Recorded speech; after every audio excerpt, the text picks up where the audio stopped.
Vamos chamar. Acho que está a gravar agora. Pronto. Ok. O Vítor não está aqui. Mas é engraçado, o Vítor também tem aqui uma pergunta que até pode ser interessante para ti, Ana, que é que ele pergunta como faço research e quais ferramentas utilizar. Porque tu também tens aqui a questão das dificuldades das ferramentas.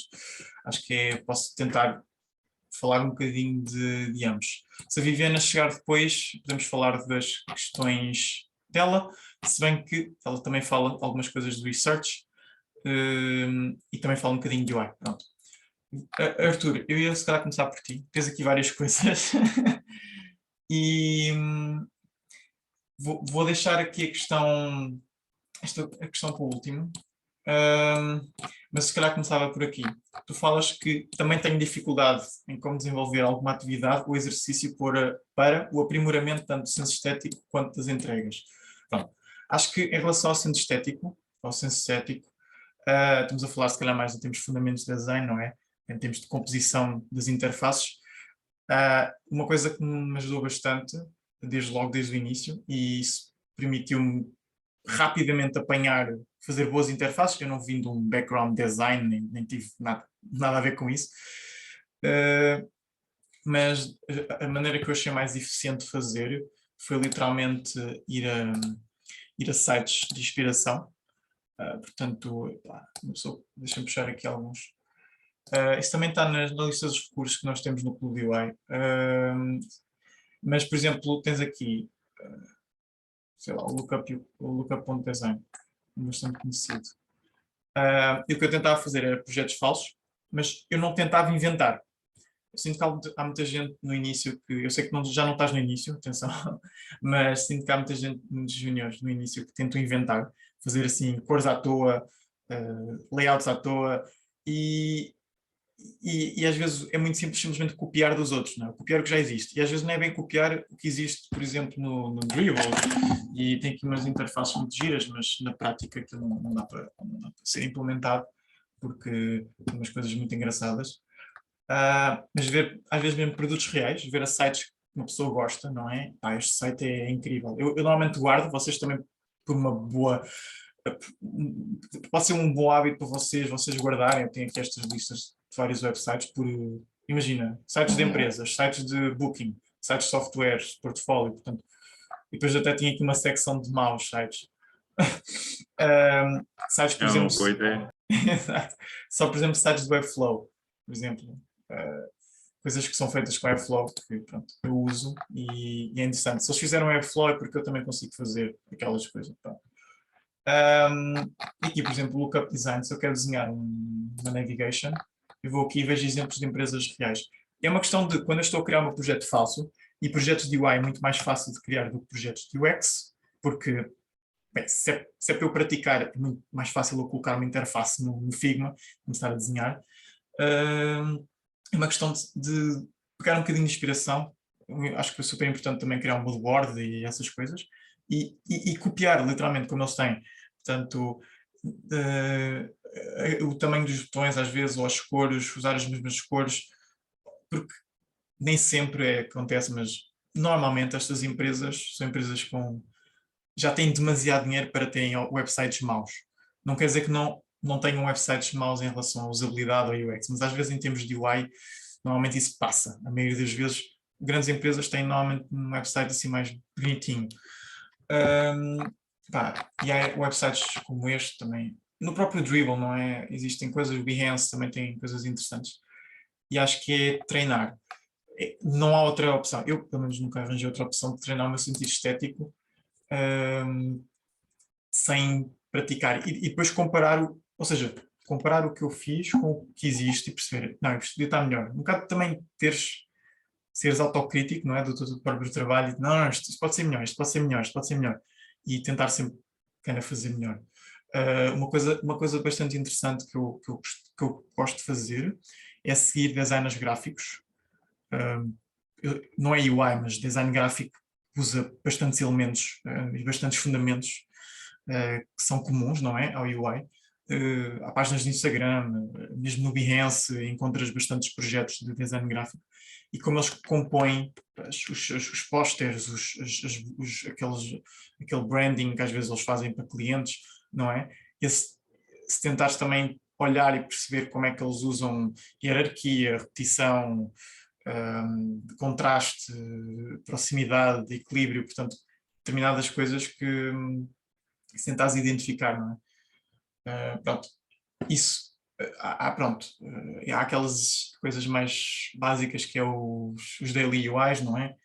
Que pode ser interessante, mas ok, e até, por exemplo, mas até eu acrescentava aqui se tu achas ainda que mesmo treinando e mesmo fazendo portanto, estes designs, não, achas que ainda consegues fazer melhor, é sempre uma questão de perguntar a alguém, não é? Que já tenha mais experiência em UI que tu, ou no design gráfico, e perguntar se isto está bom, ou se isto pode ser melhor. Portanto, tentar ter uma second opinion, não é? Uma opinião sobre o que eu estou a fazer, e acho que isso também pode ser importante lá está, é mais fácil do que fazer UX, em termos de UI, em termos estético, é muito mais interessante. Em relação às entregas, quanto às entregas, tu falas aqui entregas, consegues-me contextualizar aqui melhor? De tipo de handoff? Isso, digo, tanto da questão do handoff quanto, né, de entrega para cliente, assim, por exemplo. Por exemplo, a própria página, né? Quais são os artefatos que a gente cria para entrega, por exemplo, sabe? Bem, é assim, eu quando entregava para os meus clientes, porque eu pronto, ainda faço, mas o último projeto que eu fiz freelance foi ainda o ano passado, porque por causa da startup não tenho tempo nenhum, mas o que eu fazia, entregava sempre um protótipo navegável, além de vídeo, gravava um vídeo, não é? Um protótipo, e punha o link, o link, não é? Do protótipo, para as pessoas também acederem e darem feedback. Dava em PNGs, ou às vezes PDF, dependendo, há quem pedisse de maneiras diferentes. E depois dava todo tipo de assets, bem organizadinhos, bem nomeados, divididos em pastas, as fontes, etc. Agora, pronto, lá está.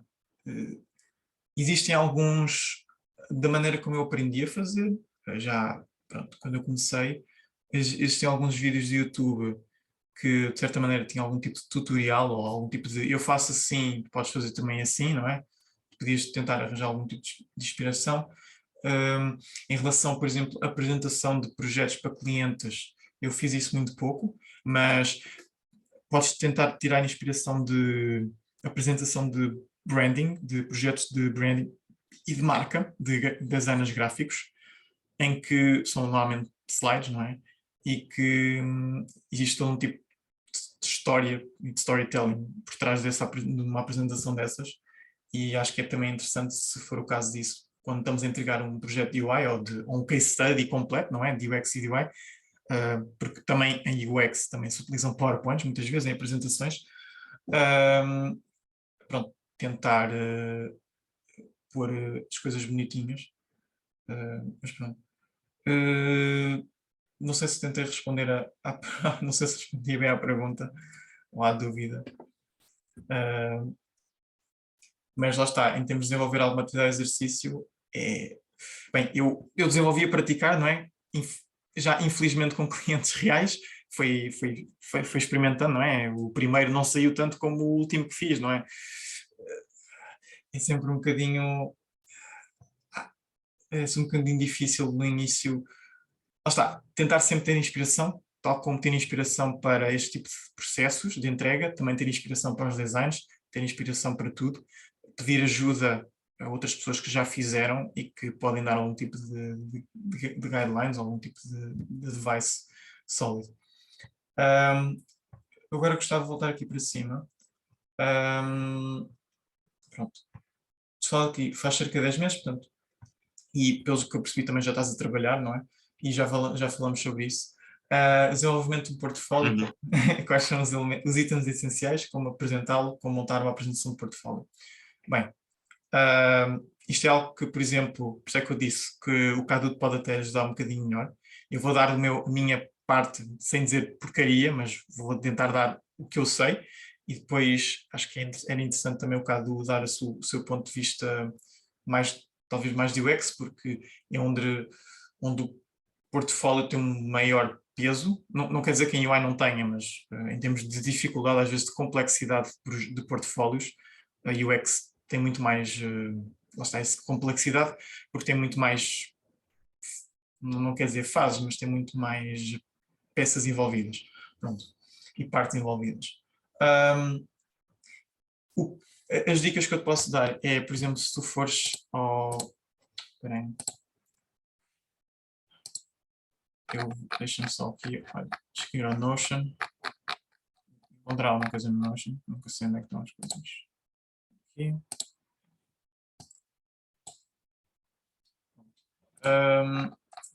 Isto está, exato, está no, sim, no site, sim, vocês ainda têm acesso a isto.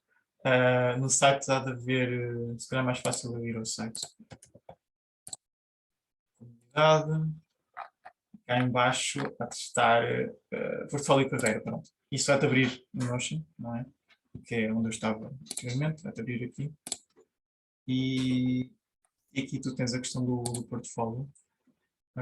Eu vou ainda estruturar isto um bocadinho, mas como ele está bom, por enquanto.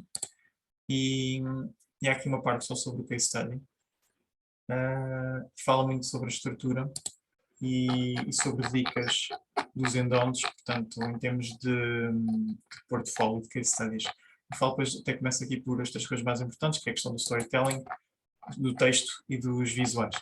E depois aqui algumas dicas, e depois cá em baixo exemplos de estrutura, tipo passo a passo, não é? Alguns tópicos podes ter em conta, exemplos práticos, não é? De bons case studies. Esta questão de, por exemplo, pôr em bullet points é bastante importante. Deixa eu voltar aqui um bocadinho e tentar. Desenvolvimento do portfólio, quais são os itens essenciais? Em relação a itens essenciais, se vamos falar mais de UI design, na minha opinião, será sempre um bocado de tudo o que tu fizeste, mas será sempre, por exemplo, se fizeste wireframes, wireframes, moodboard, todo tipo de style guides, ou se usaste algum tipo de, ou se tens algum design system já teu, não é?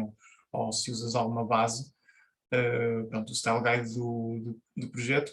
E depois, o que falta às vezes muito, e que eu sinto que é a diferença entre um projeto tipo, que até que eu tenho no portfólio, e se calhar um excelente projeto de UI, são duas coisas, na minha opinião.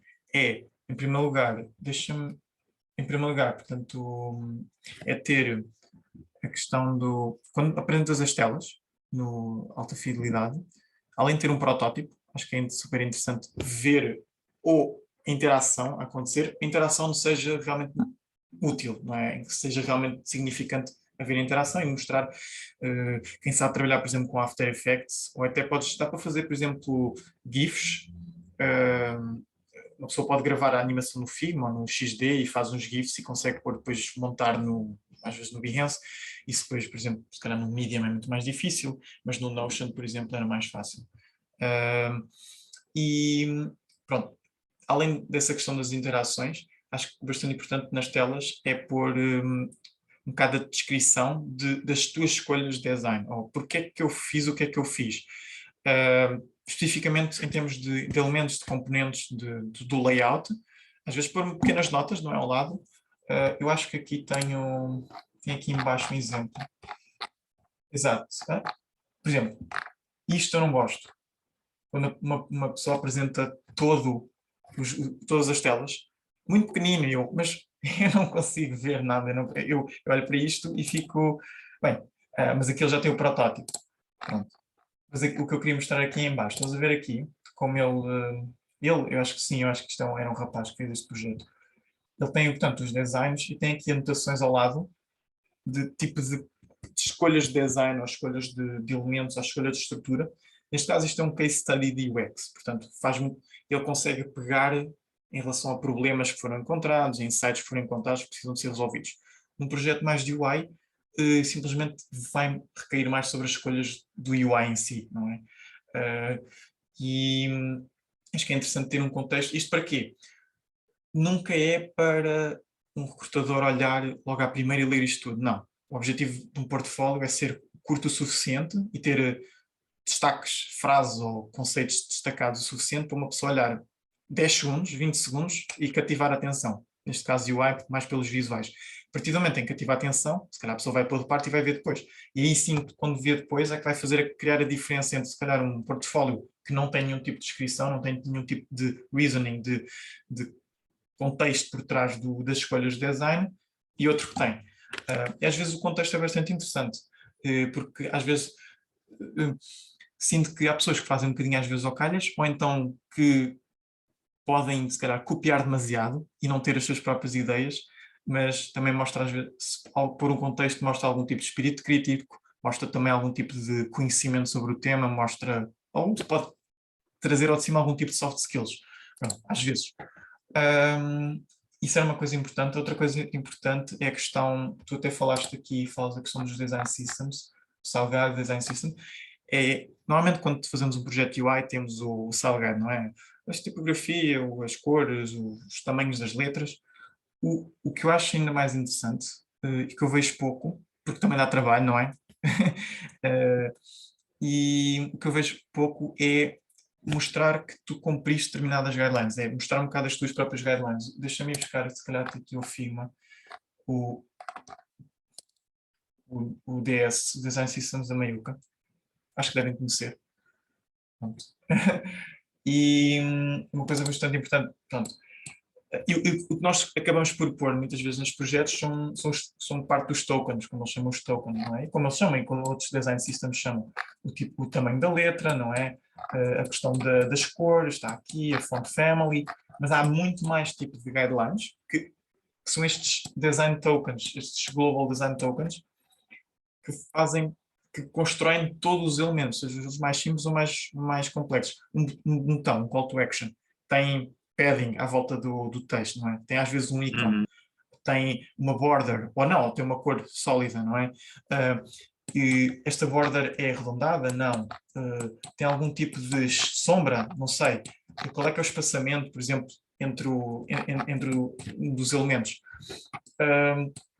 E às vezes estas guidelines adicionais, que se tu mostrares que consegues, e uma pessoa a seguir, mesmo não pondo isto no case study, se uma pessoa seguir este tipo de normas, não é normas, mas este tipo de conceitos, vai sempre criar uma interface muito mais bonita. Atenção, uma pessoa vê inconscientemente que é muito mais agradável.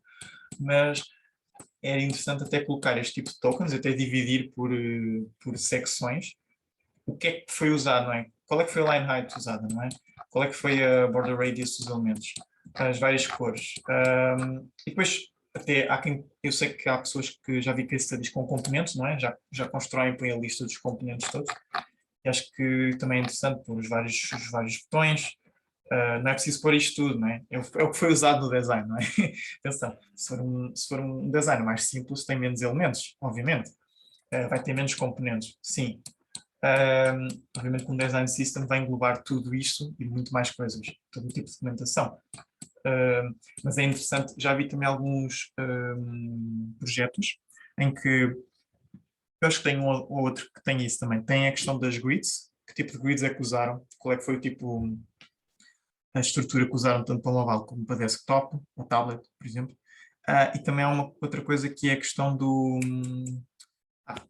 quem mostra, por exemplo, o espaçamento de uma maneira muito mais prática. Imagina que tens aqui o spacing, ou os paddings. Há quem mostre que ponha partes da interface e ponha uma espécie de umas setinhas, não? Umas guias que dizem, olha, este espaçamento X, ou o botão tem este espaçamento assim, assim, assim, e tornam a apresentação assim muito mais engraçada do que simplesmente pôr uns retângulos, não é? Ou seja, já vai exemplificar com as interfaces que fez, ali uma secção de, olha, este espaçamento é assim. São maneiras diferentes de apresentar e também requerem algum tempo, mas eu diria que o aspecto visual num projeto de UI continua a ser o mais importante, porque se a UI é o que cativa mais, não é? É o que vai chamar a atenção, é a parte visual. Logo à primeira. Pronto. Espera aí, temos duas coisas no chat. Ah, uh, desculpa, Ana, não vi. Um livro muito legal sobre a criatividade em Rubro como artista. Ok, eu lembro desse nome Acho que já ouvi esse nome em inglês. Dá muitos insights bons sobre como usar a criatividade no UX e UI. Boa, olha, viste? Uh, eu acho que já vi esse livro. Não sei se vamos traduzir. Exato, Select an Artist. Exato. Um, Pronto, é uma boa recomendação. Fica também aqui na gravação, não é? Meu Deus, tenho tantos pareces. Um, sim, porque eu sinto que a criatividade, por exemplo, para mim, eu próprio, eu preciso às vezes de. Houve períodos do meu de alguns projetos freelancers que eu fiz que tive muito pouco tempo para entregar. Portanto, começava e tinha às vezes 3, 4 dias para fazer a parte de UI. E eu lembro de haver um ou dois projetos que eu esperei tipo 3 dias até ter algum tipo de criatividade, algum tipo de inspiração. Eu mesmo tentando fazer moodboards não conseguia sair nada, não é? Não saía, não saía. E tive outros projetos em que era exatamente o contrário. Tinha às vezes mais de uma semana e no segundo dia estava tudo feito. Porque, pá, as coisas apareceram magicamente na minha cabeça. Lá está. E a criatividade é uma coisa bastante lixada, principalmente em UI, porque às vezes aparece, outras vezes não aparece, e lá está, com esse livro aí, com certeza que deve sugerir algum tipo de técnicas, não é? É um tipo de estratégias interessantes. Eu nunca li nenhum livro sobre isso. Confesso que não sou muito fã de leitura. Era quando era mais pequeno. Parece que, parece que o interesse desapareceu. Mas pronto, e é um problema meu. Acho que faz muito bem ler e existem muitos conteúdos interessantes de livros, não é? Na parte de UX e da parte de UI, que merecem uma leitura, sem dúvida. Pronto, eu aqui se calhar voltava. Pronto. Acho que passámos aqui um bocadinho por aqui, desenvolvimento de portfólio, quais são os itens essenciais, acho que já falámos um bocadinho disso. Se vamos falar mais em termos de UX, o que eu acho mais importante é a questão da pesquisa, focar a pesquisa, pesquisa, pesquisa, pesquisa. E quais é que foram, qual é que é o cenário, qual é que é o problema que queremos realmente verificar se ele existe, através da pesquisa, que tipo de insights foram extraídos da pesquisa feita e como é que nós vamos resolver os problemas e os insights encontrados através do nosso design. Um bocado essa sequência simples que eu, quando olho para um case study, gosto de ver, não é? Como é que a pessoa pegou nos problemas encontrados e solucionou-os com o protótipo. E depois há aqueles case studies mais completos e outros menos completos. Os mais completos em que mostram o processo, mostram os objetivos, mostram todo o tipo de estratégia por trás de do que é que foi feito, não é? Outros que são mais simples, que é uma descriçãozinha, os artefactos, pau, pau, pau, chapados lá. Isso. Há muitos case studies assim, às vezes falta aí algum tipo de distinção. Eu agora vou passar para a Ana para fazer aqui uma alternância de informação. Eu vou tentar dividir aqui um bocadinho, porque eu sei que ela fala aqui a questão de research, só dividir aqui por tópicos. E tu falas aqui, Ana, no início, apesar de. Não sei se o Arthur.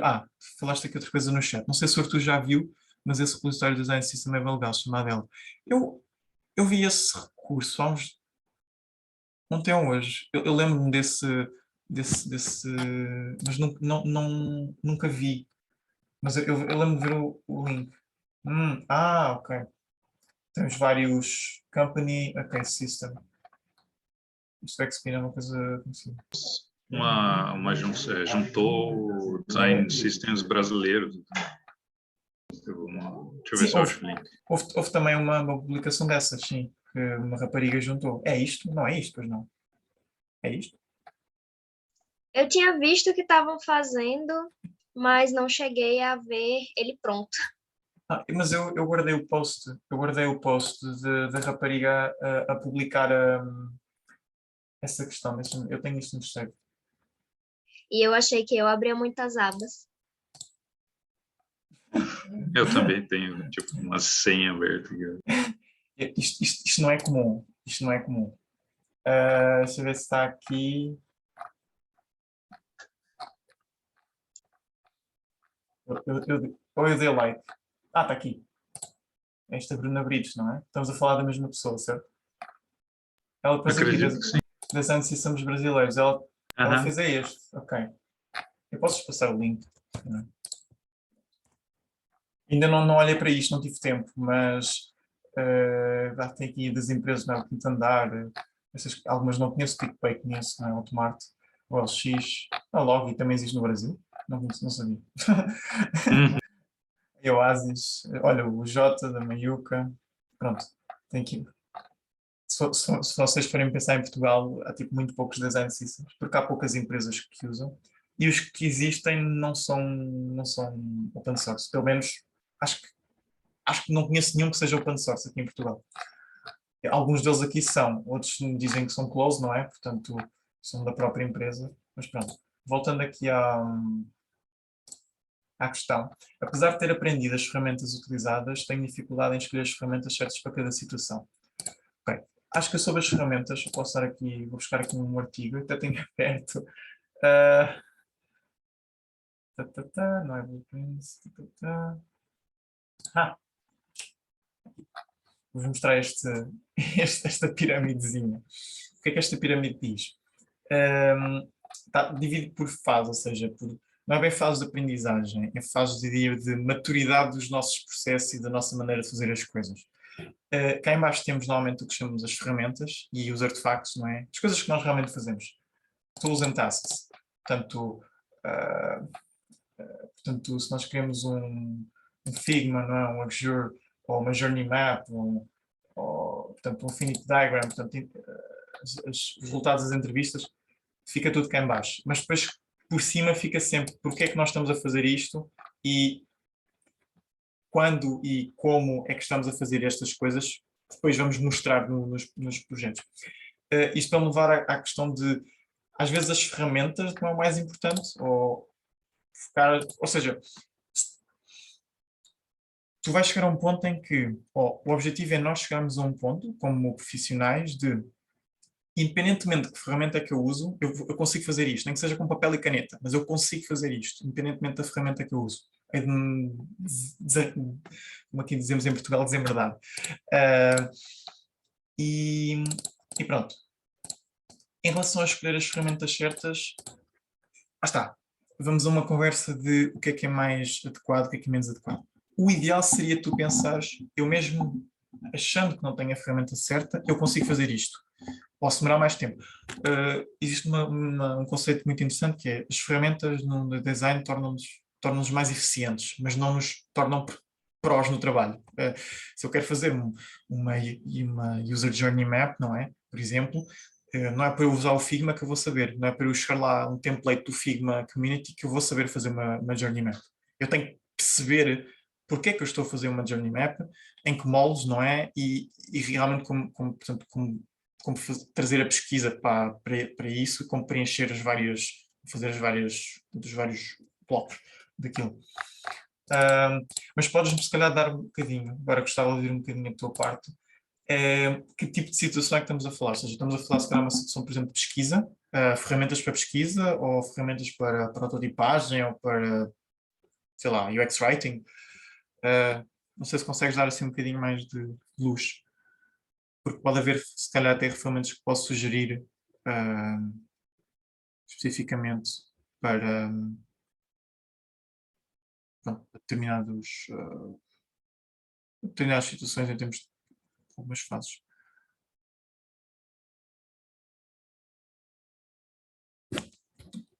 Isto para... Ana, estás-me a ouvir?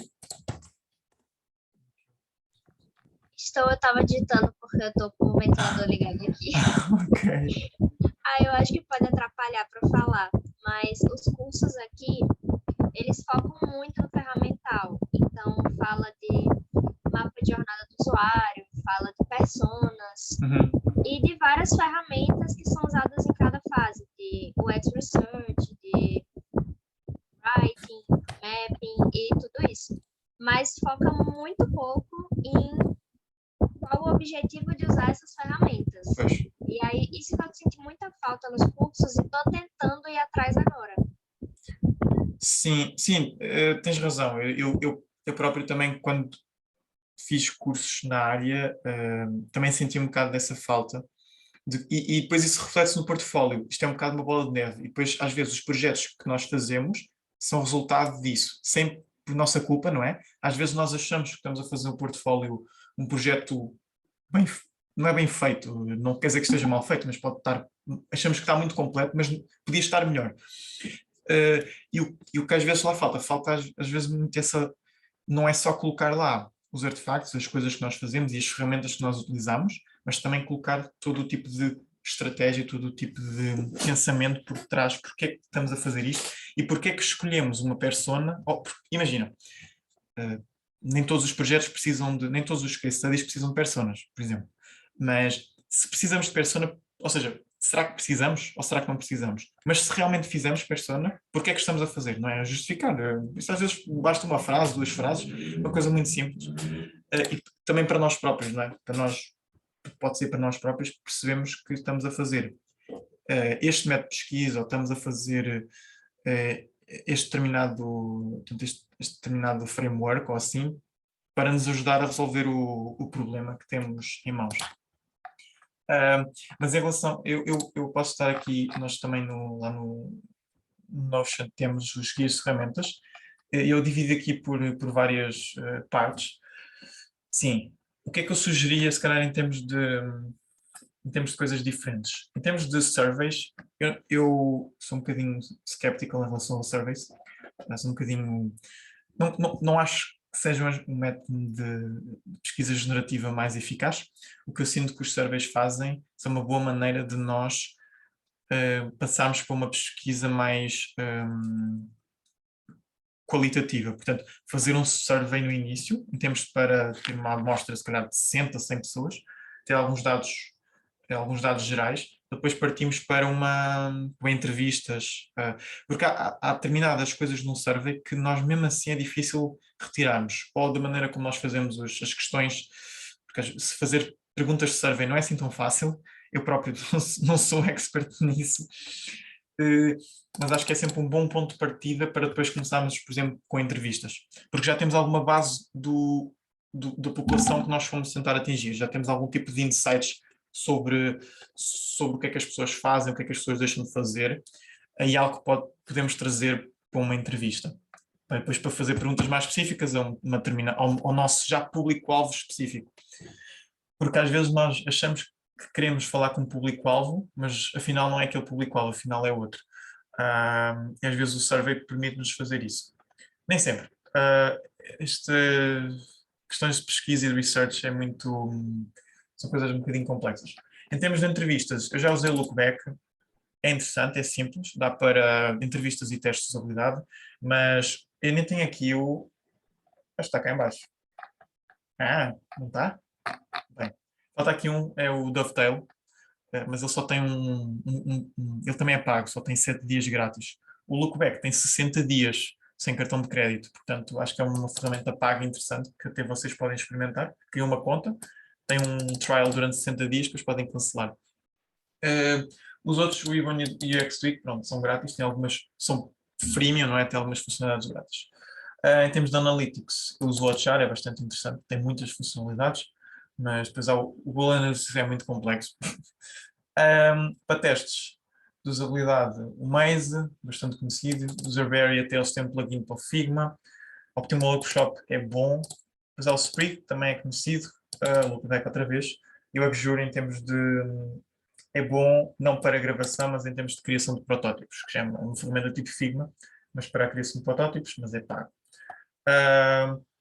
Pronto, fiz aqui algumas ferramentas que podem ser úteis para nos ajudar a construir personas ou jornadas. Utilizo, por exemplo, o MyMaps, mas aqui volta à questão que nós estamos a falar. Freemium, a redução da vida, exato. Sim, sim.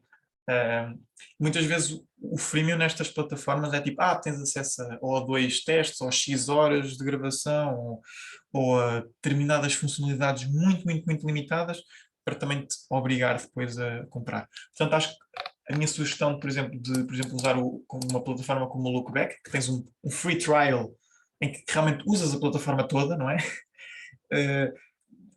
Com todas as features, mas depois tens que te lembrar, pôr um lembrete a dizer, olha, tenho que cancelar o serviço, senão eles vão cobrar tipo, sei lá, 20, 30, $100, não sei. Uh, Aqui falando sobre as expressões de jornada do utilizador, é um tema bastante interessante. Estão aqui um monte de ferramentas, mas acham que nós realmente precisamos de usar alguma destas ferramentas? Se calhar não. Eu posso fazer uma user journey no Figma do zero, estás a ver? Posso fazer as personas, juntar uma foto, um nome, pain points, necessidades, comportamentos de determinada persona e pronto. Precisa estar numa grelha toda bonitinha? Não, é bom para um portfólio, não é? Mas em termos de fazer, de facto fazer, ou de extrair informação e colocar informação no lado, é muito fácil. Ainda por cima, plataformas até como o FigJam, não é? O Miro, conseguimos facilmente montar esse tipo de coisas. Não precisamos de usar uma ferramenta. Pronto. E depois há ferramentas tipo o Figma, por exemplo, que acabam por substituir, acabam por servir para muita coisa, o que é bom. Portanto, é também importante dominar a ferramenta, mas também saber o que é que estamos a fazer. Mind maps, flowcharts, tem aqui wireframes, UX writing. Aqui falta aqui uma tool que é o Tiro, que é um plugin, é uma espécie de design systems para UX writing, muito interessante. Posso expor aqui. Tiro, UX writing. E aquilo tem um plugin para o Figma 1001 utilidades, exato. Isto é um recurso super interessante que, lá está, é como eu falei, é um design systems para escrita. E ele é grátis, ou pelo menos ele tem parte grátis. Tenho quase certeza. Exato. Dá para Unlimited Projects e já faz 5 com Figma Mocker. Portanto, isto é um bom exemplo de freemium, portanto, em que realmente ele dá algumas funcionalidades. Aqui é mais para equipas, portanto, pagas quando tens uma equipa, mas para experimentar, acho que é super fazível experimentar uma ferramenta destas. Lá está, esta ferramenta não te vai ensinar a fazer UX Writing, mas vai te ensinar a ser mais eficiente. É sempre essa importância. Voltando aqui, eu se calhar vou passar aqui um bocadinho a parte do research à frente, mas tu falas que na parte do research eu tenho dificuldades na criação de perguntas, acho que toda a gente tem. Eu ouço, o que eu ouço por aí é que para uma pessoa realmente ficar boa a pesquisa e principalmente a pesquisa generativa, parte de estudos etnográficos, de entrevistas, que é o estudo mais qualitativo e mais, digamos, difícil de fazer e difícil de retirar insights, demoras 1 a 2 anos a estar tipo proficiente, não é? E 1 a 2 anos de trabalho real, não é? Projetos, portanto, não é estudar e a ler blogs.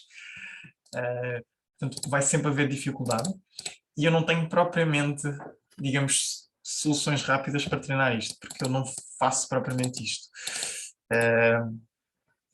E lá está, eu se calhar iria voltar um bocadinho ao que disse ao Arthur antes, que era a questão de, ao fazer um projeto, tentar criar um roteiro, não é? Portanto, um guião específico para as entrevistas que eu vou fazer, explicar porque é que as entrevistas, porque é que aquelas perguntas que eu estou a fazer fazem sentido, porque eu estou a tentar descobrir a tentar validar determinadas hipóteses, ou tentar descobrir determinados problemas, que eu quero que os utilizadores me digam, ou me falem, sem tentar ser enviesado, obviamente. Isso é outra dificuldade, é escrever perguntas de maneira a que tenhas respostas sinceras e respostas portanto, honestas e reais. Também só com a prática, é que por mais que leias um artigo, é sempre difícil pôr na prática, e acabando o meu raciocínio era tentar ter alguém de referência, alguma pessoa, um mentor de referência na área de research em específico, que te consiga avaliar rapidamente, não é? Olha, eu gostava que lá está, nem toda a gente está disposta a isso, é verdade, não estão. Mas olha, se calhar eu sugeria, Ana, se tu, nos teus case studies que já tenhas feito ou não, eu vou tentar colocar, portanto, numa reunião com o Cadu, numa chamada de mentoria com o Cadu, e podes mesmo trazer, olha, eu fiz estas perguntas, podes trazer mesmo um guião que tenhas feito, ou simula um guião fictício, não é? Olha, queria fazer uma coisa para isto. e entrega-lhe, não é? Olha, o que é que achas destas perguntas? Achas que podia ser alguma coisa diferente? Portanto, só com eu fazer e mostrar é que aí tens mesmo um feedback muito mais real e muito mais que ajuda realmente mais. E ao mesmo tempo tens feedback sobre o que fizeste, também consegues ter automaticamente dicas para o que fazer no futuro para melhorar, não é? Porque explicar assim por alto é, eu, na minha opinião, acho que é quase impossível. Pronto. Na hora de criar uma matriz CSD, criar uma matriz CSD é uma coisa que nem sempre é necessário, ou pode não ser necessário. Há outras maneiras de expor o tipo de certezas, suposições e dúvidas que nós temos. Mas em termos de certezas, eu nunca fiz matriz CSD, confesso. Aqui em Portugal nós não fazemos. Não existe nenhuma escola que ensine matriz CSD, é algo que eu vejo muito no Brasil, mas o que eu sinto é que, certezas é que não sei, exato. O que eu sinto é que uma matriz CSD, se formos pegar nas certezas, é algo que, por exemplo, normalmente uma matriz CSD faz-se no início de uma pesquisa, não é? Quando estamos a elaborar um plano de pesquisa generativa. E, às vezes as certezas são, por exemplo, coisas que já vêm, por exemplo, de uma desk research, não é? Uma pesquisa mais de dados, de estudos que já foram feitos, algo que é dado por garantido, algum tipo de estatísticas, nós já podemos levar. O que acontece muitas vezes, imagina um trabalho mais de consultor, imagina que vocês são UX researchers e estão a fazer consultoria para uma empresa. E às vezes a empresa é de uma indústria que vocês não sabem muito bem. E vocês também, para abordarem os usuários, não é? Fazerem todo o tipo, planearem uma pesquisa da melhor forma, têm que também pesquisar vocês sobre a indústria e sobre o ramo em que as pessoas trabalham, né? Sobre o ambiente em que vão fazer essa pesquisa.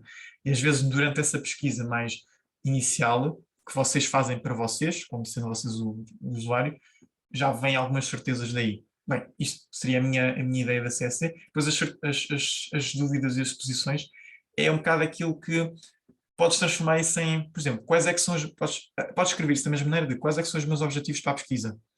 É saber se os usuários fazem isto, ou saber se isto é um problema, saber isso aqui. É outra maneira de colocares a mesma questão da matriz. Portanto, quais é que são os meus objetivos? O que é que eu quero tentar descobrir? Isso pode ser uma lista, não é? Uma lista de bullet points, de vários pontos, que tu queres tentar descobrir. Pode estar organizados por algum tipo de tópico, por exemplo. Mais sobre isto não consigo dizer.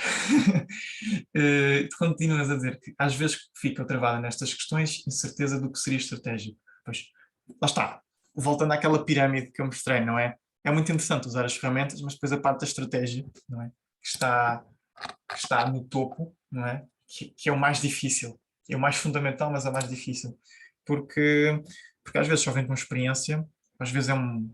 Lá vem, às vezes só vem com experiência, não é? Uma pessoa tem que fazer vários projetos, ou tem que analisar várias coisas até conseguir começar a perceber bem as coisas. Pronto, e depois falas no UI, eu tenho dúvidas sobre as escolhas de tipografias. Acho que isso em relação à tipografia é muito simples. Primeiro, não uses Poppins. Poppins é uma tipografia muito demasiado usada. É tipo a Comic Sans do século XXI, ou da década de 2010. Isto porquê? Porque é um tipo de letra grátis, não é? E tem bastantes é uma typeface grátis e tem bastantes fontes. Portanto, e algo bastante comum nos projetos. O que é que eu sugiro em termos de escolhas de tipografia? Às vezes perder uma hora, por exemplo, num projeto, a pesquisar letras, não é? Existem sites interessantes, deixa-me tentar ver. Isso também está no Notion. Eu não sei se tem aqui. Não, eu tenho no DIY. Aqui tipografia, exato. Este aqui é um conceito muito interessante. O Typewolf tem recursos, mas tem font pairing.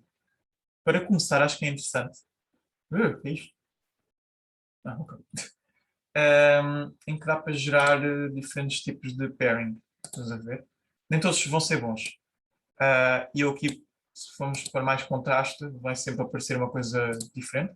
Eu punha sempre menos contrastes porque vão-te aparecer fontes parecidas, estás a ver? Não necessariamente para tu usares duas diferentes, mas para tu veres estilos semelhantes. Por exemplo, a WorkSans é uma fonte bastante bonita, por exemplo, a Nunito. E uma pessoa aqui pode ter ideias diferentes, não é? Stamir Animal, acho que gosto, por exemplo. E só vendo às vezes aqui estas coisas, ou ir a sites como, por exemplo, o Bfont, N fontes grátis que existem aqui, ir ao TypeShare. TypeShare? Não, FontShare. FontShare tem outros tipos de outra muito. Pronto, o Bfont está aqui. Isto é o Clash Display, exato. É o que nós usamos nos nossos posts no Instagram. Aliás, esta General Sans é o que nós usamos nos nossos posts do LinkedIn. Esta é a que nós usamos nos nossos posts do Instagram. E a Newer Máquina está na Bfont, que mostrei ainda há bocado. Pronto, aqui, por exemplo, a FontShare tem coisas bastante interessantes. Isto são fontes diferentes das Google Fonts. Isto eu estou a dizer. Também temos a Google Fonts, não é? Mas podemos tentar ir buscar a outros sítios, outros sites, porque têm coisas diferentes e isto são grátis para uso comercial também. Portanto, para os teus projetos, para clientes, também servem. Há aqui coisas super interessantes. E é uma questão de experimentar. É basicamente eu começo um projeto na parte de UI e vou fazendo download de uma fonte. Mas eu começo a usar, olha, se calhar não gosto muito dela, faço download de outra, e faço download de outra. E vais fazendo downloads até achares que encontraste uma boa. Quando começares a ter um bocadinho mais experiência, vais acabar por ter um grupo restrito de tipos de letra que vais gostar de usar. Estás a ver? Vais acabar por ter. Desde que não seja Poppins, tudo bem. Vais acabar a ter um grupo restrito de tipos de letra que vais usar. Porque já tens aquele hábito de... Já foste pesquisar muita coisa e reparaste que aquele é o teu estilo. Porque depois vai também depender muito do teu estilo de UI. Eu tenho um estilo muito mais tipo isto. Estão a ver uma coisa mais... Não, nem é isto, é uma coisa mais geométrica. Sobre os meus projetos no Behance, os projetos antigos. O estilo de design e o estilo de tipo de letra é bastante semelhante. Há pessoas que têm outro tipo de gostos e, portanto, vai haver um bocadinho com os gostos. Portanto, tentar encontrar o que gostas mais e experimentar com essas. Isso seria uma dica, acho que interessante. Pronto, em termos de combinações, eu sugeria num projeto nunca mais usar dois tipos de letra, duas typefaces. Usar três é uma confusão, porque vai-te obrigar a ser muito mais consistente. Ou seja, quando é que eu uso este tipo de typeface? Para que ocasiões? E quanto mais variáveis tu metes à mistura num projeto, mais difícil é manter-se consistente. E quanto maior for o projeto, mais difícil é manter-se consistente. Portanto, às vezes é um bocadinho de poupar trabalho. O ideal às vezes seria até pôr uma que tenha muitos estilos, não é? Muitas fontes. Por exemplo, a Poppins, o Montserrat, Robot é feia, mas pronto, lá vem Roboto. A WorkSense, como surgiu ainda há bocado, não é? Conseguimos fazer hierarquia com o mesmo tipo de letra, não é? Ou letras maiúsculas, letras minúsculas, mais bold ou menos bold. Pronto. Até às vezes brincar com o espaçamento entre letras, também acontece. Ok. E acho que tu aqui acabas, porque aqui tu falas já era aquela pergunta de se já tinham estado em cursos, não é? Pronto, exato. Aqui acho que não vou abordar isto, não é? Isto era só mais uma curiosidade.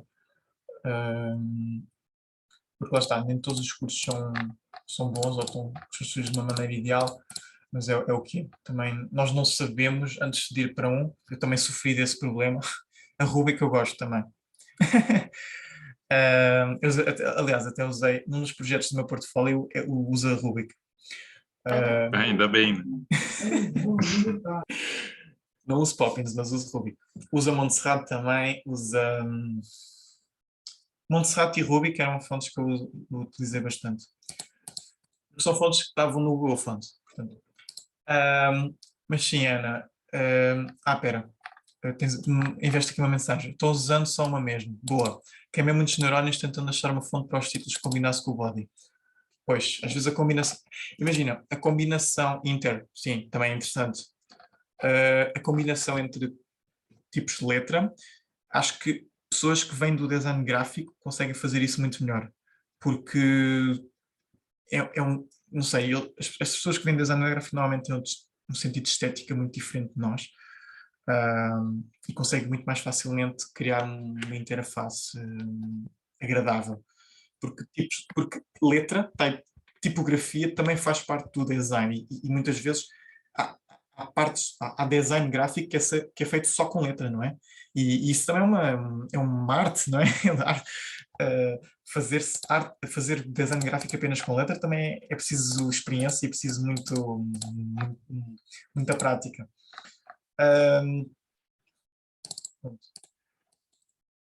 Falas aqui um ponto negativo que achaste foi fazer um case antes de estudar as ferramentas e metodologias do workshop. Não sei se faz muito sentido começar a fazer um case study sem dar as bases necessárias, mas ok. O professor, ele tem uma didática incrível. A didática dele é realmente muito boa, ele ensina muito bem. Só que a metodologia dele é muito doida. Ele faz primeiro, né, uma parte de explicação, tem um contexto geral do que é o UX, de alguns...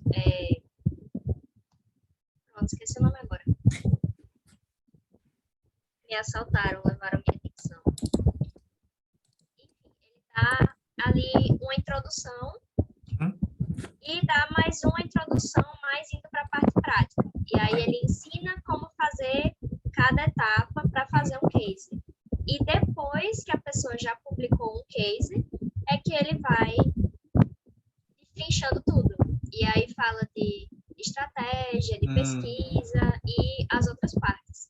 Só que no início, ele tinha de fazer reunião 3 vezes na semana e tal. Eu estava terminando o curso de zootecnia que eu faço.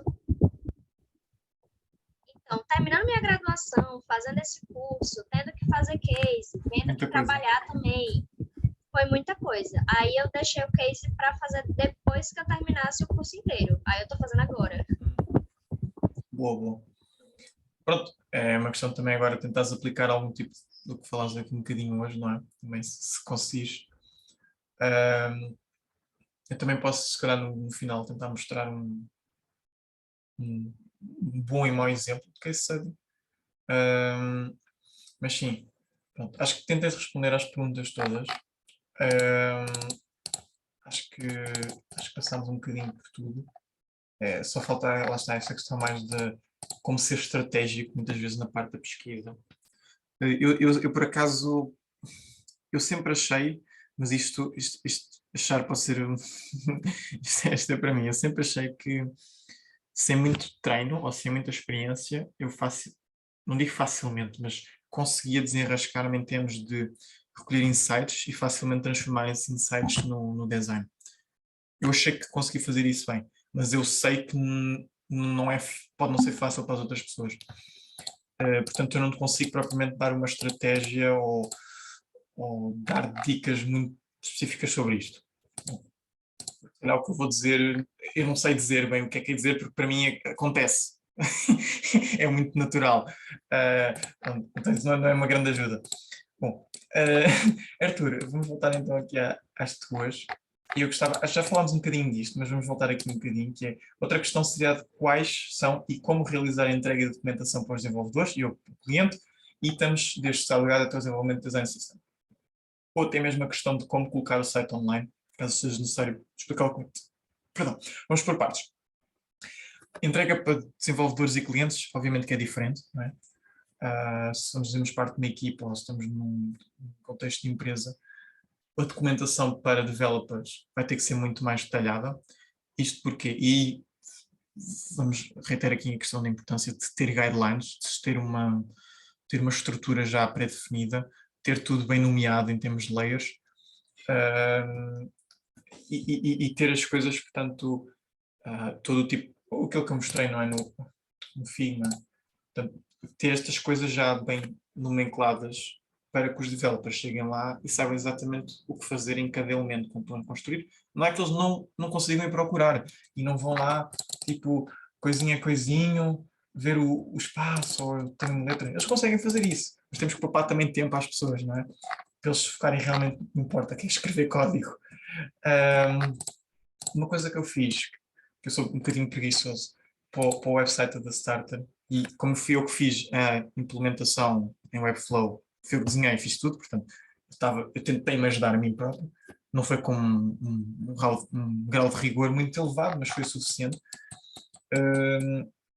Pá, por exemplo, aqui eu fiz a minha escala de espaçamentos, por exemplo. Eu no Webflow sabia que aquilo tem as várias classes, não é? Dá para dar combo classes. Eu sabia que o espaçamento XL era 36 pixels, portanto eu sei que o 36 acho que está aqui, exato, 36, é de quando existe um H2 para a secção principal, que neste caso é uma Flexbox, eu sabia que era 36, portanto eu ia lá fazia o H2 e depois margem XXL, pumba. Portanto, eu aí conseguia, com este tipo de pequenos guidelines, eu conseguia facilmente orientar-me com, pronto, e outras coisas que eu aqui não fiz, por exemplo, em relação ou seja, eu construí os botões, eu criei estas coisinhas aqui de lado, não é? Onde é que estão os botões? Eu sei que acho que é 24 da ponte, não, 40, eu já não me lembro disso, mas, portanto, tu tens 16 de baixo acima e tens 40 de lado. Pronto.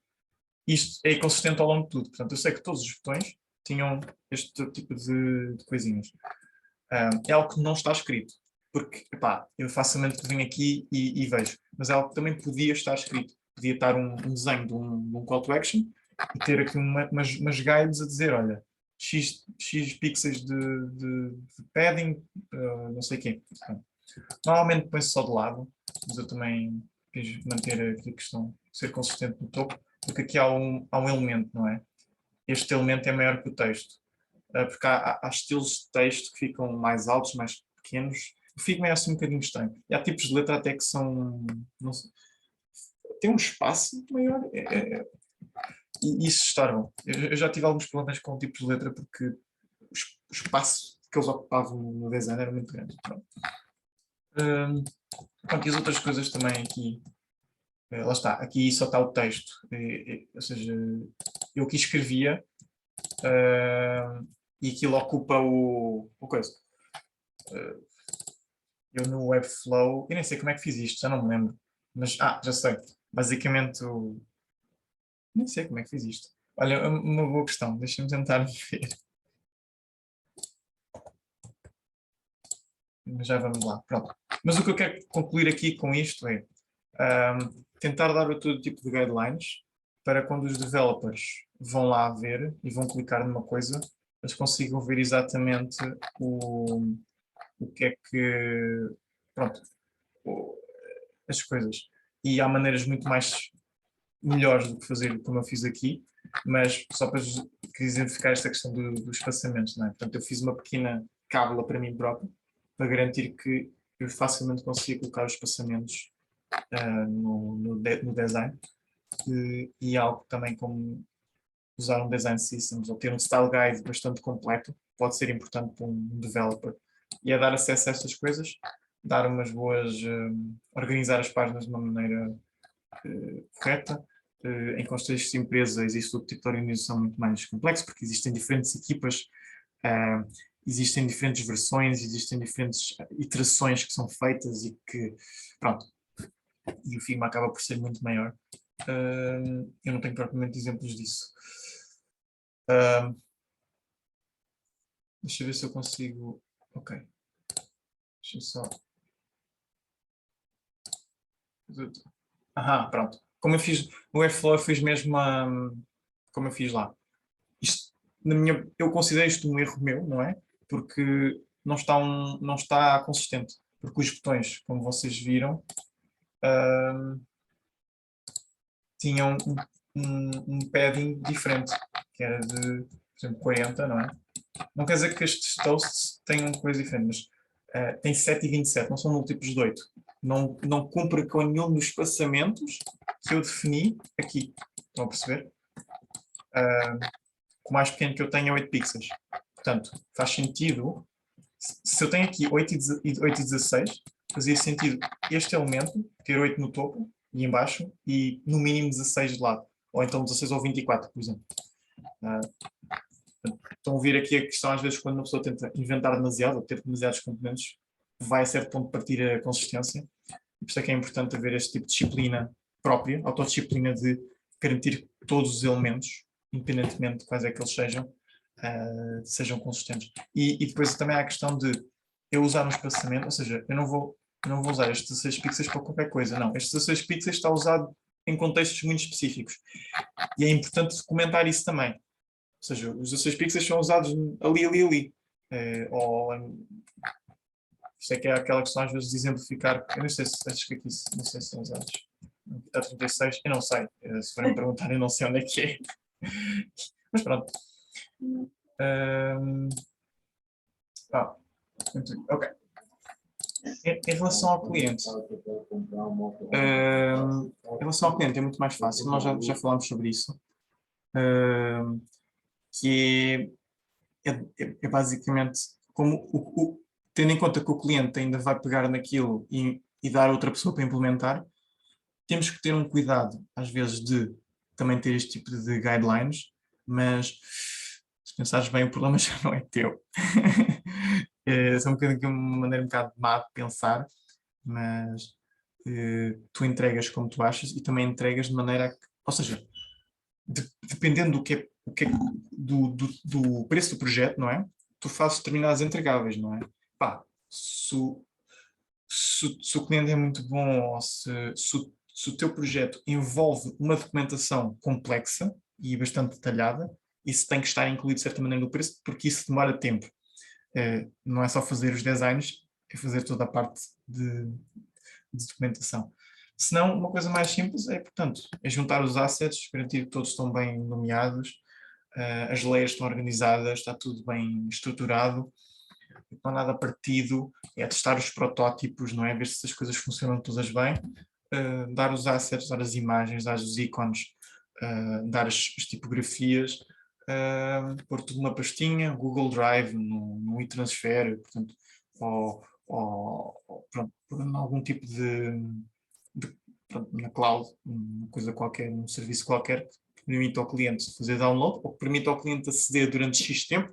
Há quem faça, por exemplo, olha, estes materiais vão estar disponíveis durante 60 dias, depois tu ao fim de 60 dias apaga e o cliente tem que depois de fazer download das coisas. E podes também, por exemplo, lá está, semelhante a um projeto, entregar esse tipo de guidelines, entregar um design system todo bonitinho, com as cores, com as vários tipos de cores usadas, as cores da marca, os logotipos, os vários componentes, os componentes mais difíceis, que pode ser interessante para um developer ter acesso. Mais uma vez, existem alguns recursos no YouTube sobre isso, que acho que podes procurar e consegues ter exemplos físicos reais disso acontecer e das pessoas fazerem isto. E acho que vamos aqui para a última questão. Não é a última, é a penúltima. Acho que és o único designer na equipa. RIP. É sempre chato. Também vejo dificuldade em como basear minhas escolhas de forma mais sólida, além de também falta de direcionamento geral. Isto acho que era uma equipa excelente para o Cadu, uma pergunta excelente, um tópico excelente para o Cadu. Eu vou não vou acrescentar, mas vou dar um bocadinho apenas da minha opinião. Aliás, eu acho que nem vou dizer nada. Eu prefiro remeter-me ao silêncio. Deixa eu ver se eu consigo tentar arranjar uma coisa para dizer sem estar a dizer porcaria. Porque, pois, se às vezes a questão de basear minhas escolhas de forma mais sólida, às vezes a relação entre tu e tanto product managers ou team leaders, pessoas acima de ti, ou até outros tipos de stakeholders, não é? Outras equipas de, por exemplo, desenvolvimento ou sócios ou próprio CEO, às vezes depende também da empresa, vem muito à base da comunicação, não é? Isso são soft skills que também se aprendem. Só se aprendem com este tipo de dificuldades. Portanto, tu estás numa má posição, mas numa boa posição para se calhar tentar desenvolver este tipo de coisas. E às vezes sinto que é muito aquela questão de uma pessoa como não tem às vezes muita experiência, 10, 20 anos de experiência, sinto aquela às vezes um bocado de síndrome do impostor, não é? Eu não sei se consigo provar este tipo de escolhas, ou não sei se consigo justificar isto de maneira forte, sem ser atropelado por opiniões que podem não ser boas, mas eu não tenho propriamente argumentos para as destruir. A questão do direcionamento acho que é muito... acho que volta à questão de haver um mentor, não é? Uma pessoa que tu conheças ou que tu fales constantemente que está numa posição, não é, mais avançada na carreira e que já lidou com este tipo de problemas, já criou equipas, já trabalhou em equipas até às vezes sozinho, ou melhor, já trabalhou com outras equipas sozinho na parte de design, e ter este tipo pronto, onde podes perguntar mesmo, olha, eu tive esta dificuldade hoje, ou está a acontecer-se no emprego, como é que eu lido com isto? Uma coisa, se calhar um recurso bastante interessante, pegando aqui, eu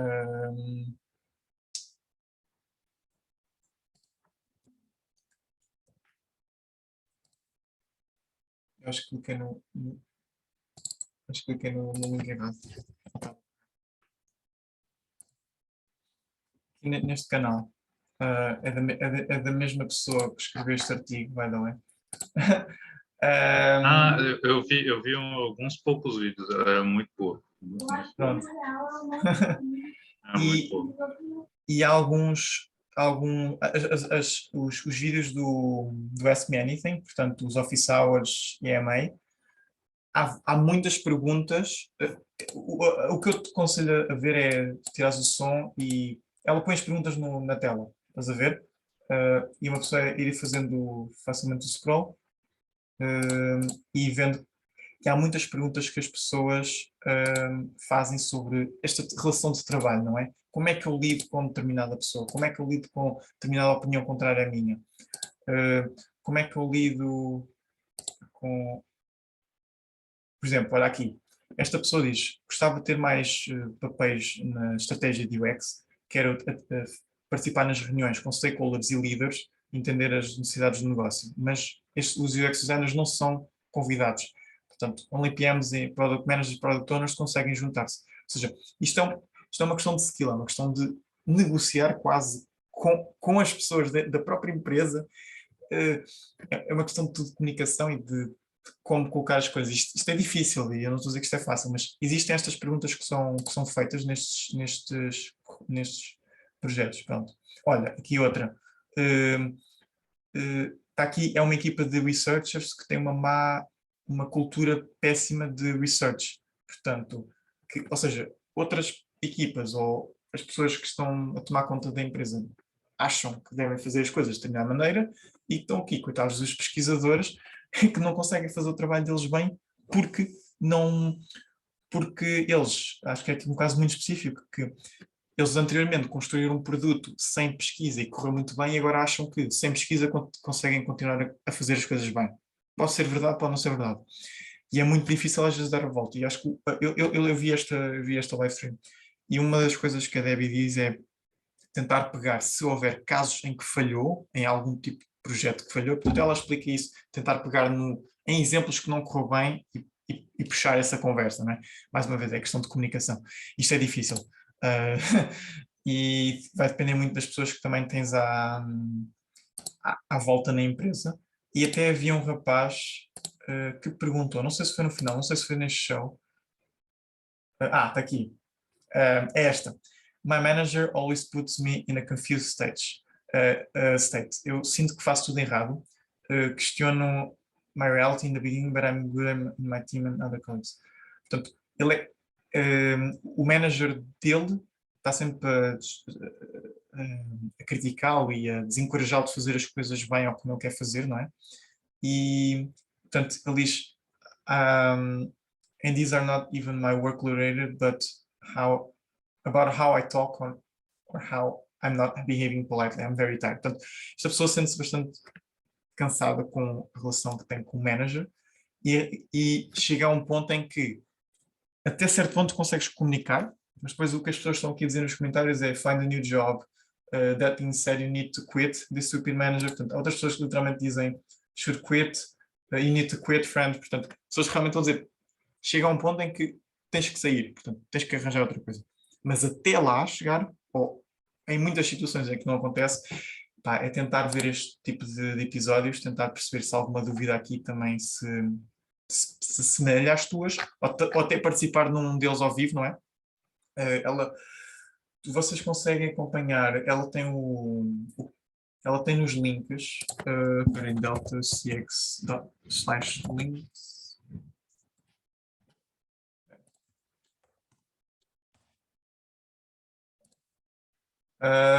Ela tem o Google Calendar, está aqui, dos eventos, e depois tu consegues ver onde é que existem estas horas. É uma questão e também dá para fazer perguntas previamente. Ask a question head, portanto tu podes clicar aqui, fazer uma pergunta, não é? E depois ela responde. E tu consegues ver na gravação, não precisas estar a assistir. E isso, pronto, isto acho que é o que eu sugeria porque ela obviamente tem muito mais experiência do que eu, ela tem 30 anos de experiência, não, sim, quase 30 anos de experiência, e trabalha no mercado ou para clientes muito mais com algum nível de maturidade maior e um tipo de organização maior. Não, pronto. Mas é isso. Aqui no final, um extra penso que seria em como pensar o direcionamento da carreira. Bem, acho que uma pergunta também interessante para o Cadu. E a discussão da potencialidade do design de interface em frente a novas tecnologias. Então, um tema interessante, como a realidade aumentada, a realidade virtual. Ok. Bem, existem muitas coisas sobre o futuro do UX e também há a questão, por exemplo, da voz. Todo tipo de interação sem interface, mas que usa UX, portanto usa experiência em termos portanto, principalmente com voz também. Esta questão agora toda do metaverso e dos NFTs da vida. Há aqui muito espaço para ser explorado, mas ainda há muitas, digamos, incertezas. O que eu acho é que nunca vai deixar de existir produtos digitais, vamos chamar normais, fora desta questão da realidade aumentada e virtual. Vão sempre haver websites por melhorar, vão sempre haver softwares. Ainda por cima agora, estes últimos anos tem sido a moda dos SaaS e destas plataformas e softwares novos que vão sempre precisar de ser atualizados. Portanto, um UI designer, um UX designer vulgar e que faz este tipo de projetos nunca vai deixar de ter trabalho, se for bom. Para este tipo de novas indústrias, é uma questão é diferente, porque primeiro para ganhar skills precisas que alguém te ensine, precisas ter experiência em first-hand experience. Isso é difícil só se tiveres um projeto relacionado com isto. A realidade virtual não é algo que toda a gente tenha acesso, especialmente ao equipamento, não é? Realidade aumentada são coisas que requerem um trabalho muito próximo com código, com pessoas desenvolvedoras, não é? Porque é muito interessante eu desenhar uma interface, uma coisa... É estranho até, eu nem próprio consegui imaginar um projeto às vezes de realidade aumentada porque, não sei, é um conceito diferente. Falta também às vezes, obviamente, um bocadinho de conteúdo sobre isso, falta também algum tipo de educação sobre isso, mas é porque as pessoas também não se sentem, se calhar, à vontade ainda para criar esse tipo de programas e criar esse tipo de educação, por enquanto, por agora. Mas acho que existe potencial para o UI e para o UX também, atenção. A questão dos jogos é outra indústria que também continua cada vez mais a tomar dimensões épicas, não é? E todos os jogos precisam de interfaces, precisam de UX, precisam de UI. E realidade aumentada e realidade virtual sinto que vai ser muito mais num contexto de lazer, não só, mas também. Realidade aumentada usa-se já bastante em contexto mais industrial. Há muitas empresas na área industrial que fazem, portanto, UIs para equipamentos, portanto, eu vejo isso muito em logística. Se fores procurar até na internet, há coisas bastante interessantes sobre isso. Sei que até existem aqui algumas empresas em Portugal que fazem esse tipo de projetos de realidade aumentada para a indústria, em que permite, é um software, lá está, o UI é só uma pequenina parte de todo o software da realidade aumentada, e aquilo serve para questões de inventário e de eficiência de registro de organização das coisas. Mas acho que sim, acho que é uma coisa que vai cada vez mais surgir e que vai ser muito bem pago, pelo menos no início, porque não há muita gente que consiga fazer bem estas coisas. E às vezes são só pessoas, as pessoas que têm mais acesso a este tipo de coisas são pessoas que já estão no mercado de trabalho e que trabalham em empresas que estão lentamente a virar para este tipo de tópicos, ou que já, de certa maneira, podem inovar facilmente para este tipo de coisas. Se tu estás agora, pá, eu, não é? Uma pessoa não está dentro de nada, não conhece ninguém, não trabalha numa empresa com isto, é muito mais difícil entrar. E depois são essas pessoas que vão começar a trabalhar nisto, que daqui a 1, 2, 3 anos estão a começar a lançar cursos, a lançar materiais para ensinar os outros. E funciona sempre assim. Em relação ao direcionamento da carreira, lá está, isto não é uma questão para mim. Eu sempre tive um pensamento, olha, eu sempre achava que ia fazer determinadas coisas e depois os planos acabam por terra em meses. É muito difícil planear para anos quando em meses eu destruo tudo e arranjo outras coisas para fazer. Mas, pá, isso vai depender muito de como é que estás agora no teu trabalho atual. O que acontece, o que cada vez está mais a acontecer é as pessoas tenderem para trabalhar menos tempo em empresas e rodar mais. O que permite rodar mais, permite também, ao mesmo tempo que estás a aprender, também tens capacidade para depois pedir maiores salários em novas empresas, não é? Fazer essa rotatividade e ir subindo em termos de... Ou seja, em diferentes empresas são diferentes experiências, vai haver oportunidades para liderar equipas, para criar novos produtos, para criar novas metodologias ou processos, e isso consegues mais rapidamente depois subir para uma função mais plena ou sénior, num lead. E já se vê muito pessoas na área do design, de research, que em poucos anos têm estas posições sénior, não é? Fizeram 3, 4 empresas, não é? Na área, rodaram 1, 2 anos em cada uma e subiram muito facilmente. Pronto. Mas pronto, não consigo dizer mais sobre isso, é só uma ideia que eu tenho. Mas assim, eu vou-vos colocar então. Pronto, a Viviane nunca chegou. Eu vou guardar aqui a Viviane, não sei se ela depois pode... Esta sessão já foi feita, esta já está cheia, esta também está cheia. Está aqui uma só portfólio. Migração vagas. Vocês são de noite. O vosso horário, noite, exato. Portanto, eu não vos posso pôr num turno da tarde.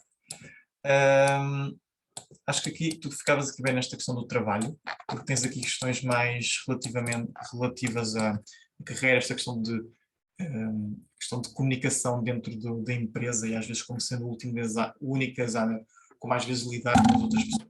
Acho que seria um grupo interessante, porque estão aqui pessoas com mais experiência, 1 ano, 1 ano e meio, 2 anos, portanto são pessoas com mais experiência que já trabalham. Eu tentei também juntar dessa maneira pessoas com...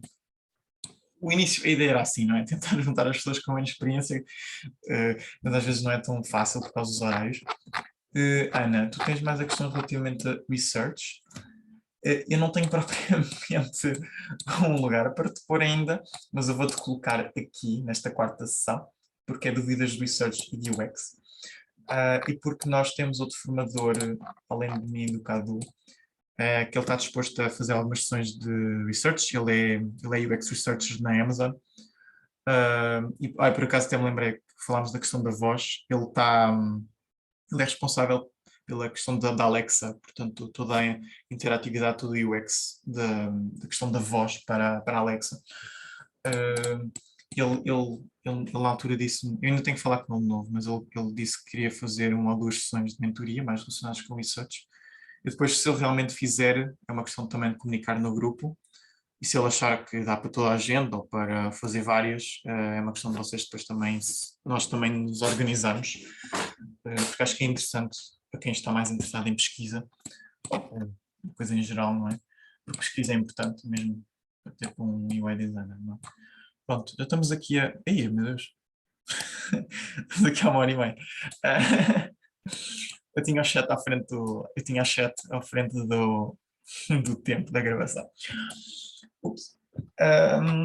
Mas é isso. Eu não tenho mais nada a acrescentar Não sei. Se vocês quiserem fazer alguma pergunta, Ana. Obrigado pelas mentorias, estou bastante a dar umas luzes das dúvidas. Não de nada, pá. Eu também agradeço, não é, que vocês estão aqui, que vocês vieram, não é, e estão a participar. Há muita gente que não participa. E olha, eu não digo o luxo, porque vocês não estão propriamente a pagar nada, não é? Mas eu não tive a oportunidade de. Eu comecei a trabalhar e até, ou seja, eu só tive uma educação formal após mais de um ano, após quase um ano a trabalhar. Portanto, ah, nunca tive mentores na área de UX, tive mentores, mas em geral, para carreira, digamos, mas nunca tive mentorias, nunca tive este tipo, às vezes, de programas, porque aqui em Portugal nós somos muito pobrezinhos em termos de comunidade, não é? O Brasil é muito mais forte, tem muito mais iniciativas, Portugal não. É um bocado triste, mas é assim, é o que é. Ou as iniciativas que aparecem morrem muito rapidamente, porque as pessoas estão muito ocupadas. Fazer E as duas coisas junto. pois, Junta uma daqui com uma daí pronto. exato. E, e pronto, eu nunca tive essa oportunidade, portanto acho super interessante vocês também estarem a aproveitar isto. E espero que também levem alguma coisa daqui, não é?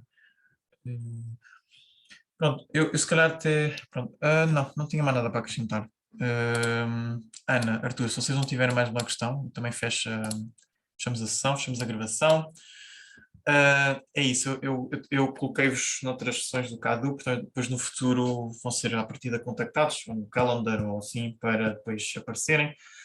E algo que também depois falamos depois, ok? Tá. Não tenho mais nenhuma dúvida também. Ótimo, ótimo. Então, Arthur, Ana, obrigado por terem vindo e boa sorte nos vossos estudos, não é? E trabalho também. Eu que agradeço. Valeu.